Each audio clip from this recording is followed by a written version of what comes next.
The Pickleball Card Game. How to play. The object of the game is to be the first team to score 11 points. You must win by 2. There are 2 teams. Each team has 1 or 2 players with teammates sitting across from each other. Give each team 1 serve card and 2 scorecards. Place 1 scorecard face up with the other one face down on top of it. Each time your team earns a point, reveal a pickleball on the scorecard. If you need to score past 11, flip over the top scorecard to continue. Flip over the instructions and place the scoring quick reference guide on the table for everyone to see. To determine who serves first, shuffle the deck and deal cards face up to all the players. The first player to get a kitchen card becomes the first server. On your turn to serve, take your team's serve card and place it next to you face up, then shuffle the deck and deal 7 cards to each player. Players look at their own cards but keep them hidden from others. Place the remainder of the deck face down to start a draw pile. Discard the top card to start a discard pile. Play now begins, which is called a rally. The player to the left of the server goes first, then play proceeds clockwise. On your turn, you must draw 1 card from either the top of the draw deck or discard pile. Then you end your turn by discarding 1 card and the next player goes. The goal of each rally is to form a complete hand of sets and/or straights. A set is 3 or more numbered cards of the same number, and a straight is 3 or more numbered cards in consecutive sequence. When all the cards in your hand fit into sets and/or straights, your hand is complete and you can end the rally. A card may not be in both a set and a straight at the same time. It must only be in one or the other.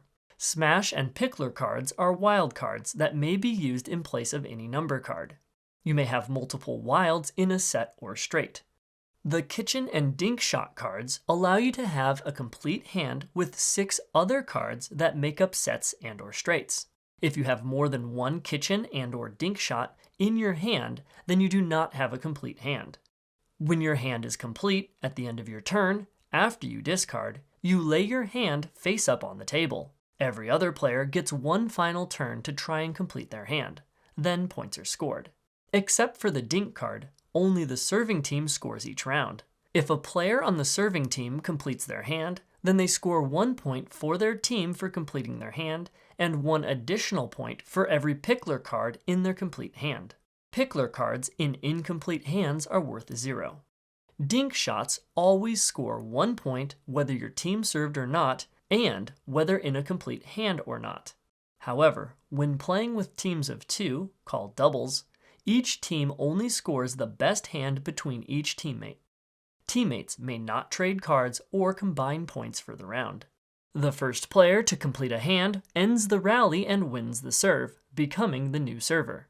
Use the serve cards to keep track of servers. The Dink Shot has a special ability that allows you to end a rally without having a complete hand if you choose. If you do, lay down your hand with a Dink Shot and everyone else gets 1 additional turn. Whoever played the first Dink Shot, whether in a complete hand or not, that player automatically wins the serve even if another player played a complete hand first. If both teams' best hands each have a Dink Shot, then they each score a bonus point. If your team's best hand is incomplete and has 2 Dink Shots, then you score 2 points. The most possible points in a round for a complete hand is 4, while the most points possible for an incomplete hand is 2. The first team to 11 points wins.